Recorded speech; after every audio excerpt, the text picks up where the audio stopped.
This episode is brought to you by Marvel Studios' Captain America: Brave New World, starring Anthony Mackie as Captain America and Harrison Ford as President Ross. Don't miss the explosive return of Captain America as Sam Wilson uncovers a mysterious plot that threatens to destabilize the globe and confront an enemy that has the entire world seeing red. Enter A Brave New World in IMAX and 3D on February 14th. When you need mealtime inspiration, it's worth shopping Kroger for thousands of appetizing ingredients that inspire countless mouth-watering meals. And no matter what tasty choice you make, you'll enjoy our everyday low prices. Plus, extra ways to save, like digital coupons worth over $600 each week and up to $1 off per gallon at the pump with points. So you can get big flavors and big savings. Kroger, fresh for everyone. Fuel restrictions apply. The NFL playoffs are better with FanDuel, because right now new customers can bet $5 and get $200 in bonus bets, guaranteed. That's $200 in bonus bets, win or lose. FanDuel, an official sportsbook partner of the NFL. 21 plus and present in select states. First online real money wager only. $5 first deposit required. Bonus issued as non-withdrawable bonus bets which expire 7 days after receipt. Restrictions apply. See terms at sportsbook.fanduel.com. Gambling problem? Call 1-800-GAMBLER. Thanks for choosing this free Anfield Index podcast. If you'd prefer to listen to this or any of our other shows without adverts, then now's the time to check out Anfield Index Pro. With AI Pro, you can supercharge your entire listening experience. You'll not only get all of our podcasts without the ads, but you'll have them far faster with our Quick Publish feature available exclusively for subscribers. AI Pro also puts you in the heart of our sound studio, with an option to listen to many of our shows live and interact with the podcasters in real time as the shows are recording. Upgrading couldn't be easier. AI Pro is available on all popular podcast platforms. Just head on over to AnfieldIndexPro.com and get started today. Hello everyone and welcome back to Rival Recon here on Anfield Index Pro, your weekly dive into the world of Liverpool's upcoming opponents in the Premier League. I'm Harry Sethi. After a sluggish start to 2025 with a frustrating home draw to Manchester United, followed up by an unjust 1-0 loss in the first leg of the Carabao Cup semi-final to Tottenham Hotspur, a much-changed Red side bounced back to a comfortable 4-0 win over Accrington Stanley on Saturday lunchtime at Anfield. With most of the first-team regulars rested for the FA Cup, Arne Slot and us here at Anfield Index turn our attention to Tuesday evening's game away to high-flying Nottingham Forest, in what's sure to be a real test of Liverpool's character, with the prize of going 9 points clear of their nearest title rivals up for grabs.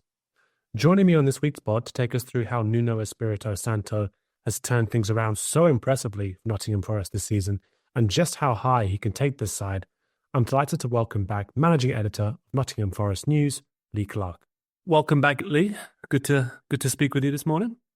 Yeah, likewise. Looking forward to it. You know, I think when we spoke previously around Nottingham Forest, I don't think that we maybe thought that the next time that we spoke, we'd be talking about a top-of-the-table clash between Nottingham Forest and Liverpool. It does feel like somewhat of a throwback, actually, considering just how well this season has gone so far for Forest. And I want to get into all of that and some of the detail about some of the key fixtures, some of the best fixtures of the year so far, of last year and this year. But I just wanted to ask you, I mean, when the final whistle went of the last game last season, what were you thinking about sort of the direction of the club, the sort of path they were on, the new manager, the players in the squad, maybe what work needed to be done? What were your kind of overarching thoughts at the end of last season before a ball had been kicked this time? Well, I guess my overriding thoughts were that we'd probably seen the last of Murillo. I think he was the one that everyone thought would leave. A club like ours will probably always have to sell one star player at the very least every summer. But really bizarrely, we kind of managed to get around that by selling some of the fringe players. Our owner's got like a really strong relationship with the Leon. I think it's John Textor, his name. The Leon owner. He owns a few other clubs as well. So we kind of sold Mangala and Niakate, who, as good as they were never really. I mean, Niakate was always injured and Mangala was just not quite as good as our other centre midfielders. So we managed to sell them still meet the PSR regulations that we need to. And the likes of Murillo and Morgan Gibbs-White meant we could kind of keep them for another year at the least. So it was good that we did that. And I think because we did that, the expectation for us for this season kind of did shift a little bit. I think most fans before a ball kick would have taken sort of being top of the bottom half, if that makes sense. So rather than battling relegation, I think the expectation was more that we might get to sort of within 6 weeks until the end of the season and already be clear of relegation. I think that would have definitely been seen as a progressive season at the start. And you mentioned some of the players there who left and sort of, again, for various reasons, whether it be sort of balancing the books and then sort of allowing you to spend in other areas as well. But in terms of the players that came in and the areas in which they came in, into sort of where you thought maybe the squad did need some strengthening just to kick on this time round, what have you made now with obviously a number of months into the season of those new signings that did come through the door? Oh, it's been incredible. I mean, our recruitment's taken a lot of stick since we came back to the Premier League. I think a lot of the narrative with the pundits and the media is still pretty lazy because they kind of still judge us on that first summer when we kind of got promoted and we had no players because all the loans went back and our contract players all left. And we genuinely we probably didn't need 23 players that we signed that summer, but we did need a hefty dose of recruitment. But I think a lot of the stuff pre-season this season was still kind of harping on about that when you look at the summer we did in 23 when we signed the likes of Hudson-Odoi and Alanga, it was all positive recruitment. And thankfully we kind of kept up with that perception this summer. I mean, we definitely prioritised quality over quantity. And the players that came in, you looked at them and they were all players that they were in areas that we needed. So last year we conceded loads of set pieces and our defending was pretty haphazard at best. And we signed Milenkovic for 12 million. And I do watch a little bit of football on the continent and I'd seen a bit of Milenkovic, but I didn't anticipate he'd come in and make quite the difference that he has managed to make to us from a defensive point of view. So he was a brilliant signing and kind of slips up under the radar as defensive signings tend to, I suppose. They don't get the fuss that the attacking players tend to. And then you've got like Elliot Anderson who came in from Newcastle. Again, that was a bit of a PSR gymnastics situation, if you like, because we paid 35 million for him, but then Newcastle did the very nice thing of taking our third choice goalkeeper off us for 20 million. So essentially we've paid 15 million for Elliot Anderson, which you look at his form this season, it's just been a remarkable signing. And then another thing that we improved on, our loans last year were all pretty drab. None of them really made an impact. They were all they didn't really make much sense, our loan signings last year. There was no real, you couldn't see the joined up thinking with the management team and the board in the sense of what we were trying to do. But this year, obviously, we just basically went out. Now, 2 Premier League loans, Alex Moreno from Villa, and we needed a left-footed left-back anyway. And James Ward-Prowse from West Ham, who, as much as he's not played, he's still a great player to have in the dressing room. And when he does play, he played yesterday in the FA Cup and he was really good. So he's got that experience and that little bit of know-how that a club like ours has clearly benefited from this season. So, yeah, the recruitment's been loads better. And thankfully, we are now sort of... I mean, you always want your club to get positive comments in the media. I don't think it's the be-all and end-all, but some of the lazy takes at the start of the season were just a bit boring, to be fair. So it's nice that we are now kind of reaping the rewards on the pitch, and a lot of that narrative has kind of ceased a little bit, I guess.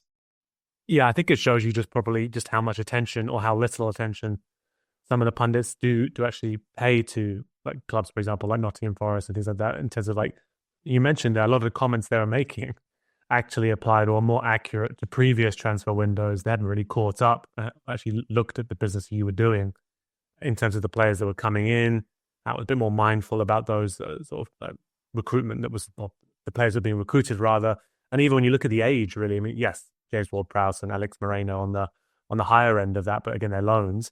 But the rest of these players, I mean, I think Milenkovic is 26, I think, but the rest of them are between the ages of 20, actually, ranging from 18 all the way to about just the maximum, I guess, 25. So a good age for players to come in, make an impact. And if not, you're actually having a decent kind of possibility of being sold on and actually that money being reinvested in the squad as well, right? So again, all seems much more kind of joined up, much more coherent maybe than previous windows. Yeah, and I think that is the thing as well, because at a club like ours, we're not going to be, with respect to Liverpool, we're not going to compete with the same players as you, because you can go out and sign a player that might cost 50, 60 million. The challenge for us is finding that 50, 60 million player 2 or 3 years before he's worth 50, 60 million. Murillo is the prime case of that. He wasn't, exactly. Murillo wasn't even setting any, he wasn't setting the world alight in Brazil, and we kind of took a chance on him for 10 million. And I think he's missed one game in 52. And he was due to start that one, but got injured in the warm-up against Everton a couple of weeks ago. So yeah, and he's comfortably worth 60 or 70 million now. So the profit we're going to make on that deal is just going to be extraordinary, really. And we're doing that with lots of other players now as well. So it's not to. I know we're a little bit ahead of Brighton this season, but Brighton's model for recruitment has often been the envy of the Premier League. Thankfully, we're taking a leaf out of the Brighton model. Rather than kind of the Chelsea one that it appeared we were going to do when we first came back to the Premier League. Yeah, I think one thing that you do share with Brighton actually as well, and I think one thing that clubs like Liverpool, and maybe those that more traditionally in the top 6 of the Premier League, like tend to shy away from is taking a chance on players straight out of South America. I think what you usually tend to see, and this again, sometimes this could be because of work permit issues or things like that, but that usual path of players that come from South America have kind of a holding pattern in Portugal, where they sort of like settle into that league and see how they perform there, and then maybe you'll start to see some Premier League sides taking a bit more of an interest and a bit more of a chance in them. But I think both yourselves now, of course, with Murillo and Brighton, with a number of other players as well, taking a chance on players that are, in some way, obviously, like I think sort of like the numbers are impressing some of the scouting staff, and just going for it, and just those players, giving them a chance straight away in the Premier League. And Murillo, I think you're right, is obviously one that caught the eye very quickly. Thought he was very impressive last season, as you mentioned, but such a young player as well. I think that it does strike you that there's going to be huge potential there. I think actually, I was reading a story a couple of days ago that actually Forest actually in talks of trying to extend that contract. You imagine again that's as you pointed out there, extending the contract, seeing how long you can get him to stay, but then also ensuring that there's a healthy, if there has to be a release clause or something like that, that there's going to be a healthy number behind that clause, just to ensure that you actually get as much money as possible for a talent like that. But for an £11 million signing, that's pretty remarkable stuff. Yeah, I think from what I gather, I don't think there's going to be a release clause in it. I think it's more to kind of, because we put him on a few years. Yeah, we put him on a pretty low salary, I think, as well. So I think it's just to make sure he's recognised among the higher earning players, I suppose, so that there is that kind of if we do get into your thinking ahead a little bit, I suppose he's got that. There could be. I'm not saying we will, but there could be a scope to actually keep him for another year. So I guess it's all, these contracts, they're not always worth the paper they're written on these days, are they? But it's still nice that we are looking to kind of reward him in that sense, I suppose. Oh, yeah. And as a Liverpool fan, any news of extending contracts would be very welcome from my side, to be honest. So we definitely appreciate that paper. But I think one thing that has been interesting when looking at the league this season, and again, of course, people watch football in many different ways, and then I think it's, in terms of watching it and how much emphasis do you put on the numbers or stats and things like that, I think it's always probably good to have a halfway house, really, where you sort of you judge it on what you're seeing with your eyes, but also have a look at the numbers and say, okay, does it actually back up what I'm seeing, or is there something here that's a massive contrast between what I'm seeing and what the numbers suggest? And I've been speaking to some fans from other clubs actually throughout the season, and again, I think Chelsea had their run. Arsenal, of course, are always there and thereabouts. But I think when looking at the numbers for some of these sides, I think throughout the season, you could sort of see that they're running hot in different areas, whether it be maybe scoring a few more goals than they actually probably should have done based upon the chances they were creating, or conceding a few or fewer goals and maybe the chances that they were actually conceding to opposition. And that was always one of the things that I think maybe made me feel a little bit more comfortable about Chelsea, in that I thought they were developing, looking much better, but didn't seem to have the numbers to back up what they were doing. And even Arsenal as well, I think, clearly have been struggling to sort of convert the domination they have as well. One thing I've seen from Forest, actually, when looking at the numbers, is not necessarily too extreme in terms of sort of what you're doing at the moment and necessarily overperforming what you're doing. I think you're ruthlessly efficient in both boxes at the moment. And Chris Wood, of course, is the informed striker, one of the informed strikers in Europe, which is, again, maybe not a sentence we thought we'd be saying a number of years ago. But I wanted to just ask you about whether or not there's been any noticeable, I mean, you mentioned the recruitment there that's allowed you to maybe be a bit more defensively solid, respond to these tactical instructions, but those tactical instructions from Nuno, have they shifted at all this season, even from the start? I don't think they have really. I think it's difficult to say because last year it was, when Nuno came, it was kind of a difficult situation because obviously it wasn't his team. He had to kind of get us winning games quickly. Whereas this year, I think the one thing I would say is you can tell he's had the privilege of a full pre-season with a group of players. And I think one thing that is really telling is that only Man City have used less players than us this season. So it's clear that we've kind of got a settled group of... It's no secret that when Nuno came, one of the things that had been evident at his former clubs was that he liked a smaller group of players to work with on the training ground, whereas some managers, particularly Cooper actually, he liked to have a lot of the upcoming youngsters part of training. Whereas as much as Nuno doesn't neglect that side of the club, he's very adamant that he wants just a very small core of players to work with, ahead of a match day. So I think it's pretty clear that we've got... Nuno now knows his best team. That much is clear. Obviously, we've had injuries and suspensions that have impacted that a little bit, but it's been clear that the one thing that we are under Nuno is we don't try to be something that we're not. And I think sometimes under the previous manager, that was something that we tried to do. You see it a lot as well in the Prem, where, I mean, people harp on about this possession stuff. Obviously, we're the 20th team in the Premier League when it comes to possession this season. Well, if you want an indication of how flawed that stat is, Southampton are 6th, and they might go down with a record points total. So possession is a stat that's not worth anything in my eyes. So yeah, on its own, no, for sure. Yeah, we're very clear what we are. Nuno is very adamant that his style of play is something that works for this group of players. And one thing that I've got no doubt with Nuno is that if the time comes and we get into Europe and we can attract a kind of, I'd say, a better quality of player, but some of the players we've got now, I wouldn't swap for some of Europe's best players, which it sounds mental. But someone like Milenkovic, I just don't know who we could realistically get that would be an upgrade on it. Same with Murillo, I guess. So, I think Nuno is proving himself to be a bit of a tactician. I think he's proving himself, he's proving to others, should I say, that his ill-fated spell at Tottenham was a bit of a blip rather than, a definition of who he is as a coach. I think we're benefiting from that. And I think, like I say, this is the style that's working for us now. But I don't worry that if someone does suss us out, as Liverpool might well do on Tuesday, and as people have said, there's a bit of a thing now, isn't it, that when one team loses after a bad run, they've all of a sudden been sussed out.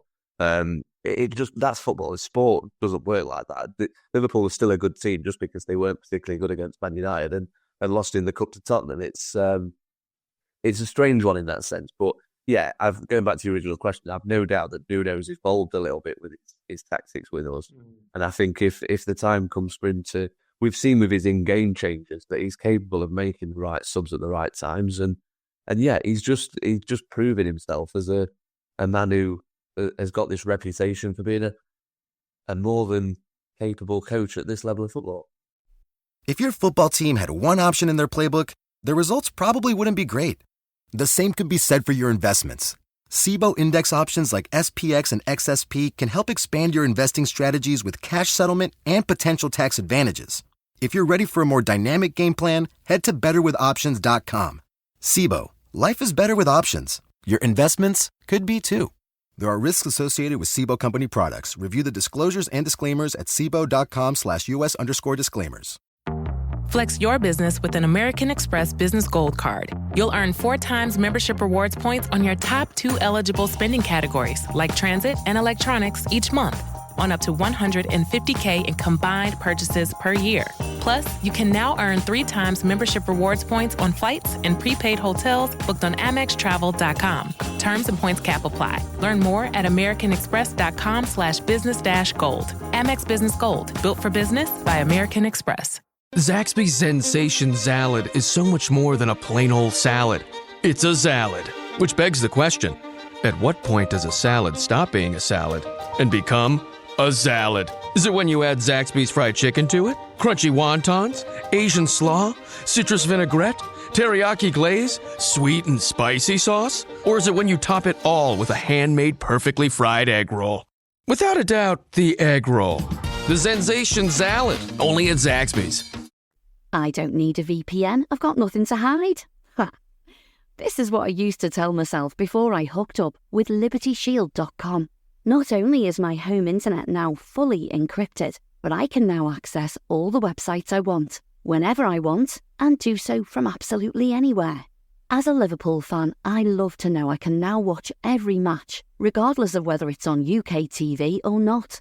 My Liberty Shield VPN makes sure nothing is blocked and guarantees me super fast streaming speed throughout that match. You can get connected right now with their software package, which includes a 48-hour no-obligation free trial and instant access to their apps for Apple, Android, Fire TV, PC, Mac and Android TV. Or go a step further like I have and get one of their pre-configured VPN routers. These small but powerful devices allow you to easily connect every device in your home to VPN, making it the perfect solution for smart TVs, Mac boxes, and games consoles. Visit LibertyShield.com today and use coupon code AIVPN25 to get 25% off at checkout.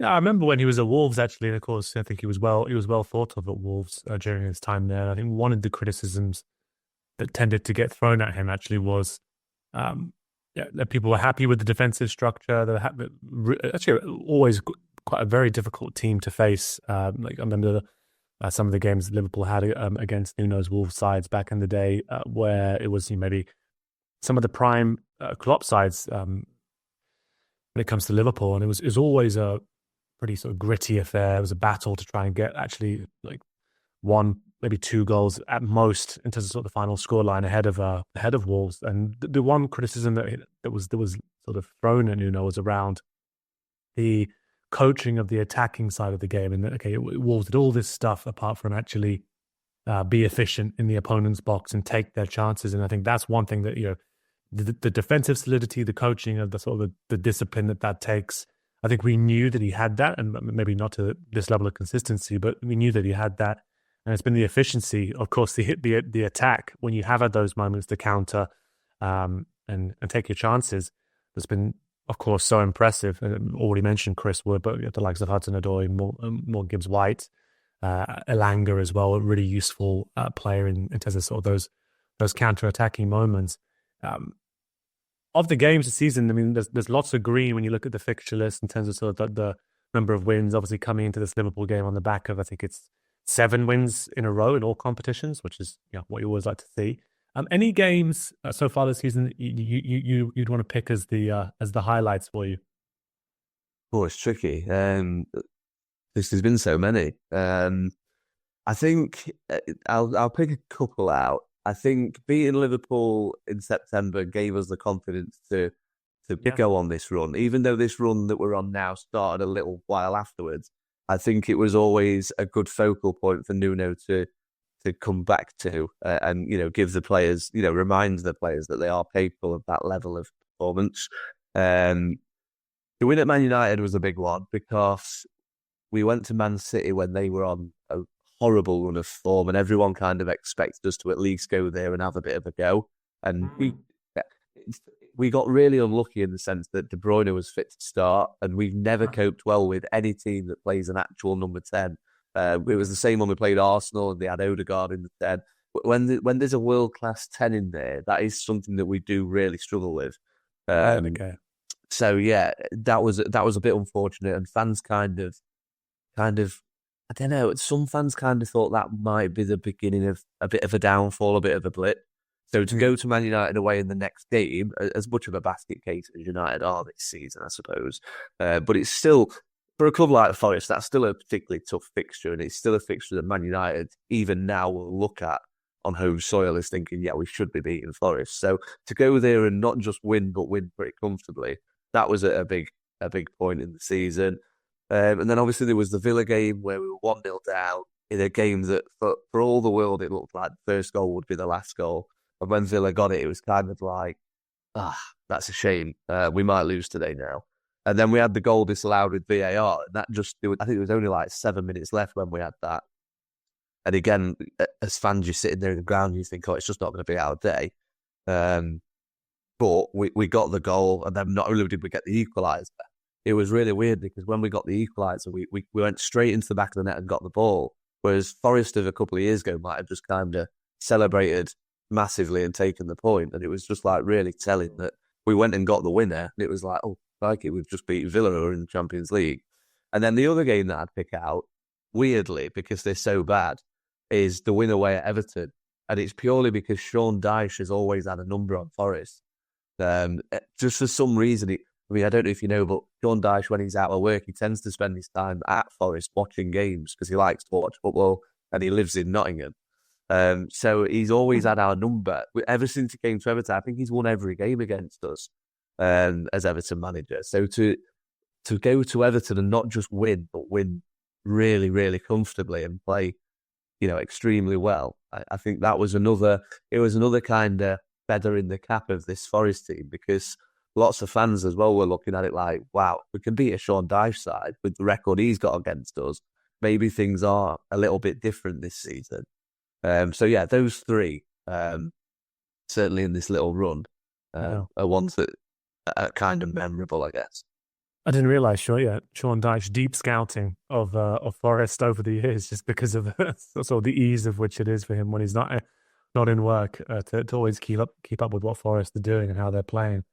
That game actually is kind of intriguing to me because, when I think back to the Liverpool game earlier in the season at Anfield, and I think back to some of the results you've mentioned there, the way in which you play, or at least from my perspective, from the outside in, and I'll say I've not watched huge amounts of Forest this season, but in terms of sort of what I've seen, in terms of that real disciplined defensive structure, and then exploiting some of the pace you've got on the counter, being efficient in your attacks, being useful from set pieces as well. It seems this time, of course, penalties, like Chris Wood being ruthless in that regard as well. That's what I've seen. It sort of sets you up well for playing against sides who do dominate the ball and are willing to be a bit more expansive. For example, like your Liverpools, who I remember in that game at Anfield. To your point there, lots and lots of possession for Liverpool, couldn't quite really convert those chances that were created.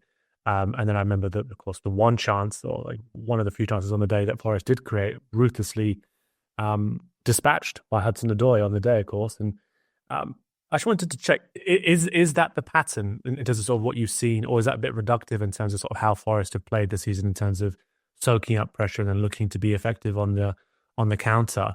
And I guess that's why the Everton game may be interested, because Liverpool are one of those sides that they're looking for the opposition to try and tempt them into pressing them to open up space, so we can then quickly pass the ball through and actually try and be a bit more ruthless that way. Some teams have no interest in pressing whatsoever, and I think I'd be very surprised if Forest were the likes to try and necessarily want to come onto Liverpool aggressively on Tuesday. But the Everton game, again, I don't think Everton are a side that likes to press too much either. So the fact that was won in such convincing fashion as well is interesting to me. So in terms of how I think Forest are playing this season, is that actually accurate, or have I missed a few sort of strings to your bow? No, I think that is pretty accurate, to be fair. I think, like I say, we don't try to be something we're not. But what I would say is we're kind of happy to let the opposition have the ball, but not in a that can sometimes be seen as a negative sense in the terms of we don't like having. We do like having it, but we have players who are more effective if we can break really quickly. So what you'll tend to see this season is when we do, intercept the ball. Elliot Anderson's been brilliant at that, kind of getting the ball. Our first goal against Wolves was kind of epitomises what we're all about. So Wolves have got men forward. Anderson nips the ball, but he knows exactly where Gibbs White is. All of a sudden, Gibbs White's got 30, 40 yards to run into. He lays it off to Elanga. Elanga passes it back to Gibbs White. Rinse and repeat. That's our season. It's very. I said after the Wolves game, and again, Wolves is probably not the best barometer, but when you run a run of 6 wins on the trot, it's kind of accurate against whoever you're playing. I think if we line up with a front four of Elanga, Hudson-Odoi, Gibbs White, and Chris Wood, we will cause problems for any team in this league. I've no doubts about that. Just because there's a bit of everything in that kind of combination. You've got the pace from the wide areas. You've got Gibbs White, who's brilliant on the ball, and then you've got Chris Wood, who's in red hot form and doesn't really. Wood's a weird one because he will miss chances, but you just know that eventually he's going to take one. He reminds me a little bit of. He's not the same sort of striker, but when I was growing up, Andy Cole. My dad always used to say about Andy Cole for United. He's class, but he'll never be first choice for England because he always needs 3 or 4 chances to score a goal. That is a little bit like Chris Wood. Obviously, he scores plenty. He's got 13 goals this season. But if he'd scored all of his chances that he's had, he'd probably have 20 already. So, yeah. One interesting things with Chris Wood, by the way, I was just thinking about, again, it's purely from the outside in here, just my perception. I look at Chris Wood as a striker and think about what he's good at. I don't naturally associate him as being the spearhead to like a side that likes to sort of counter quickly. Is he actually quicker than I'm giving him credit for? No, you're dead right. He's a weird for the 3 that are behind him. He is probably a weird choice for striker. You're spot on. But it's weird with Wood because I don't think either he's your stereotypical target man, because that would be doing him an injustice because he's got other skills. He's much better at finishing than people give him credit for. It's just that sometimes his finishing is weird because he scored a hat-trick at Newcastle last year and 2 of his 3 goals were just really, really good finishes. But then a couple of weeks, I think we played Man United in the next game, and there was one where it looked easier to score and he missed. He just dragged it wide. So it's a weird one with Wood, but to say he's 33 and he's like a fine wine because he's getting better the older he gets. I've seen some people actually compare him, some parts of his game to Giroud. Actually, that's kind of an interesting comparison. Yeah, that's probably more accurate because Giroud, he's another one, isn't he? He's got the physical presence, but he's not really a target man. And I think Wood's similar. Don't get me wrong; if you put a high ball up to Wood, he will, he'll do his best to bring it down and head it. But it's not the only. I think a stereotypical target man is one of them that you lump balls into the box and hope that they head it in, and that's not Wood. But yeah, it's been with that front four. I'd fancy us to cause anyone problems. And one other thing I see, again, just before we actually get to the game and get your wrap up thoughts, but one other thing I saw as well, is, of course, and it's crucial for any side that wants to have a good run in the league is managing injuries and doing it well. And I'm looking at the most recent sort of like squad picture. Am I right in thinking that with Danilo now having finally returned from a long layoff, that is it only Sangare who's injured for you at the moment? Yeah, he's the only. He's the only one that's long term. If you like, otherwise, I think full squad. Otherwise. Yeah, for Tuesday, it'll definitely be a full squad. Nuno started playing the Steve Cooper mind games with the fitness a little bit. He doesn't mention names. He just says, we're assessing everyone. Obviously, with the short turnaround from Saturday, I don't think he'll be able to be quite so coy because, you look at yesterday's squad and they were in the 20-man squad. There was no Gibbs White, there was no Murillo, there was no Aina.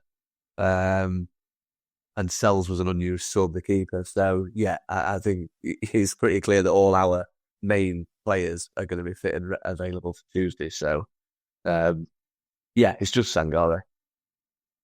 Yeah, I was hoping there'd be a slight sort of hamstring hamstring tweak from Murillo or Gibbs White or something, because I think they just because of course they've been so crucial to sort of how you've been playing. But I think this is an interesting one for Liverpool as well, because I remember similarly early in Klopp's tenure as Liverpool boss, we lost to Crystal Palace.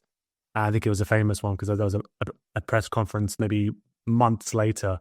They're asking Klopp, "Hey, things are going well. What are you thinking?" He's like, "I just can't get that effing loss to Crystal Palace out of my head." And it might have been something about how Pardew wound him up, because Pardew could do that or whatever it was. But that just seemed to stick in his head for months. And given the sort of character Arne Slot is, I imagine it's very similar when it comes to that Forest defeat. He's brought it up a number of times actually. In the middle of some of the better runs Liverpool have had this season, so I think it's one that he's sure to have been poring over for quite a while. Just give me your thoughts about this game. And it's under the lights, home against Liverpool, absolutely flying in terms of the form coming into this game. How do you think you're going to approach it in terms of? I mean, is it going to be the same kind of setup as you mentioned, not trying to be somebody that you're not, just your thoughts on facing Liverpool in this moment. Well, I mean, we can't wait. I mean, if you said to us after we won at Liverpool in September that the next time we play each other we'll be 6 points behind Liverpool at the top of the league, and we're third, and we've got 40 points from 20 games, we're averaging 2 points a game, I'd have probably said you're either very drunk or you've got a bit of a screw loose, to be honest, because we just didn't, and we just thought it was one of those, not a fluke win, because it wasn't a fluke win. I resent anyone who says that about our win at Anfield. But we just thought it might just be one of those, because the year previous, last season, we went to Chelsea and won, and then we didn't win for like 8 games. And there was still a little bit of suspicion that we might have a similar run after I think after Liverpool, we had like Brighton, Chelsea, Fulham. We still had a tough run. So to do what we've done since then and be where we are going into this one is pretty crazy, to be honest. So we can't wait. We don't feel like there's anything to lose, because everything's pointing towards, if Liverpool win, then the title looks, I mean, I think the title's Liverpool's to lose from here. So if they win it against Forest, I mean, yeah, Arsenal can't stop drawing, and Arsenal without Saka just look a completely different entity. So I already think it's Liverpool's title to lose, but I think the perception will change even more if Liverpool come to us and win on Tuesday night. So we just can't wait. We think the atmosphere is going to be great. Obviously, it's a sellout. Forza Garibaldi are planning a bit of a display as well in the Trent End, so that should make the atmosphere crank up a little bit. And yeah, I think what's really interesting is that I'm not every time we play teams like, the stereotypical Big Six since we got promoted, it was kind of, as a fan, you go into the game thinking, well, it'd be nice to see the players, but I'm not anticipating that Forest will get a result. Whereas I think if we do what we're good at, and it all falls into place for us, I think we can get a result. And I think it's weird because you mentioned there that Slot's mentioned the Forest defeat a few times. And to Forest fans, that's not gone under the radar. We kind of, he always talks about it. It's like, it's the only game you've lost. But I find it really strange that he always talks about it. I think the fact he always talks about it means that it really annoys him. Whether it annoys him slightly less now he's seen how well we're actually doing and some of the other teams would be here. Maybe at the time I kind of understood why it was so annoying, because you think, God, we're winning all these games, so we've lost to Forest, who've only been in the league 10 minutes. But yeah, I fully expect that if we go and win again, his head will probably spin off his shoulders, to be fair. But yeah, I think that will add a little bit of spice to it, because I think obviously that's not gone unnoticed with the fans. So whether it's gone unnoticed with the players, I'm not sure. Yeah. But no, I think there's just a really good dressing room spirit at the moment, and it's a bit like a band of brothers, the team. Everyone's enjoying the wins, and there's smiles on faces, and everyone's pulling for each other. So I actually think it might be a pretty good time to play Liverpool as well, because having watched the last 2 games in full, there was something. I think United turned up with a point to prove last week, so I won't take too much from that.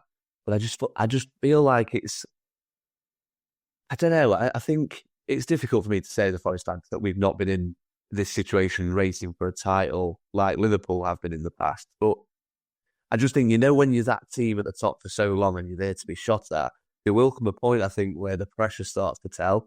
And I think the contract situation that are going on at Liverpool probably isn't helping things with it now, January, and the fact that foreign teams can come in and technically agree pre-contracts with those 3 players. So, again, I might say that and Liverpool turn up and do a job on us on Tuesday. I'm not discounting that reason alone is because we're going to win.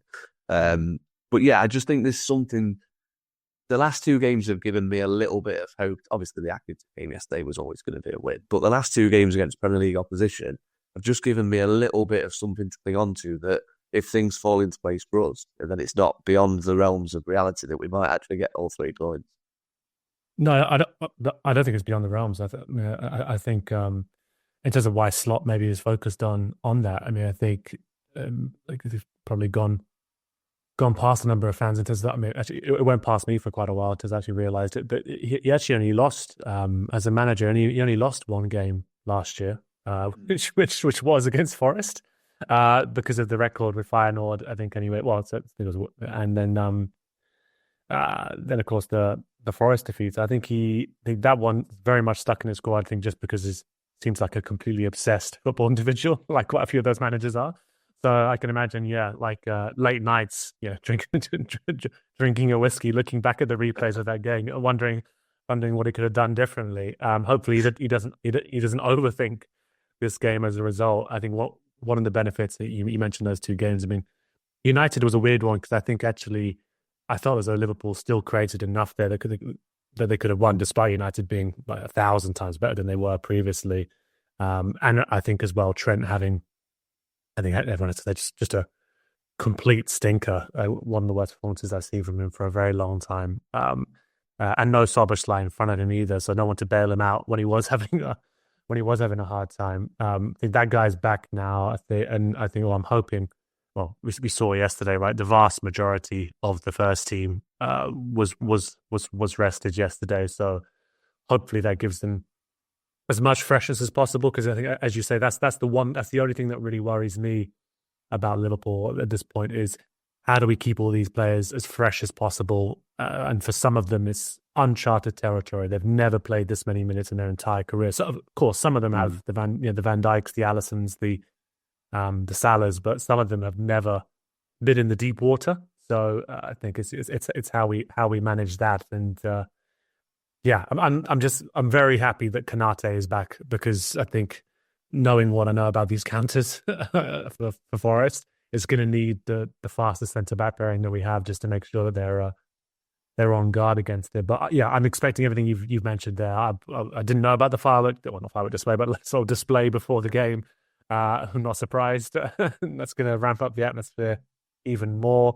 And I think to your point about pressure coming into it as well, I mean, I think in my mind, nothing to lose here really for Forest coming into this game with a lot of pressure on Liverpool. Because as you mentioned, in my mind, if they do find a way, I don't know, scuffed finish off someone's shoulder to win this game on Tuesday, I do think you're right that 9 points clear starts to feel psychologically, a bit damaging for the likes of Arsenal and yourselves and whoever else is chasing, of course. So, and I'm of the opinion I'd quite like, if it is going to be Liverpool this season, I'd quite like to get it wrapped up before that final run of the season, which looks quite tricky for Liverpool actually.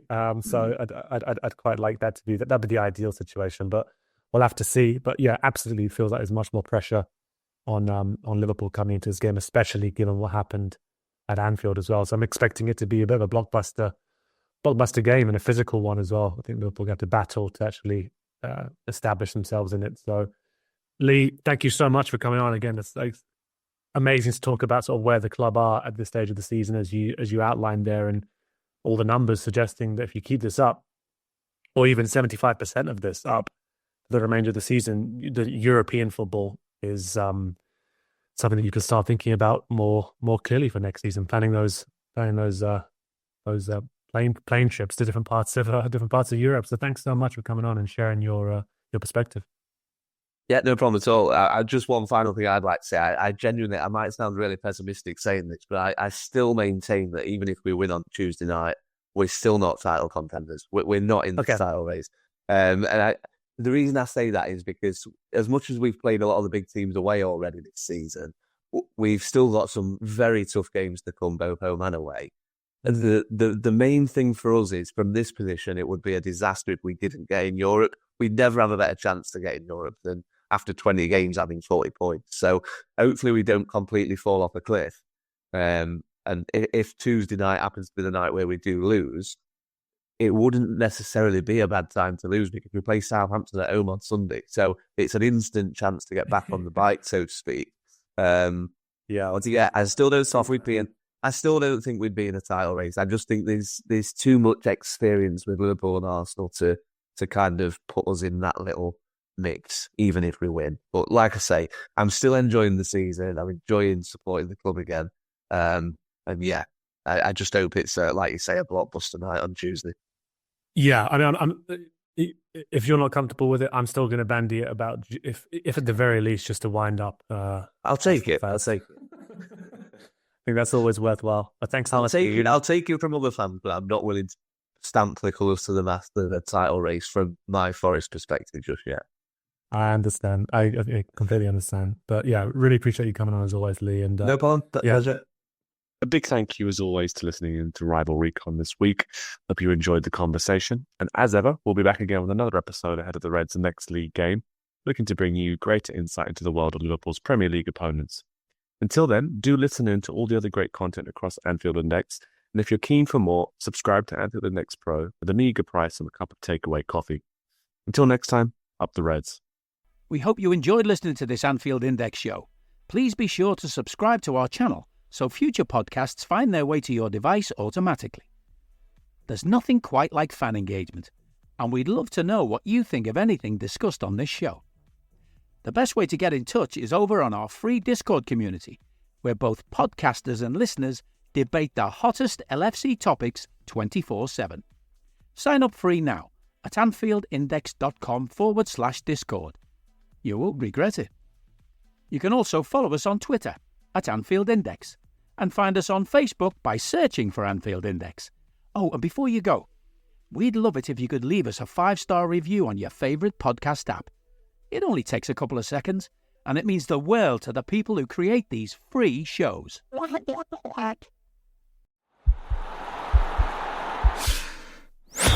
This podcast is part of the Sports Social Podcast Network.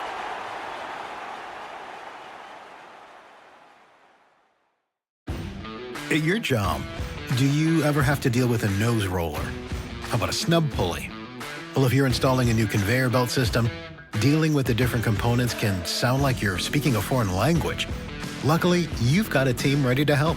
Grainger's technical product specialists are fluent in maintenance, repair, and operations. So whenever you want to talk shop, just reach out.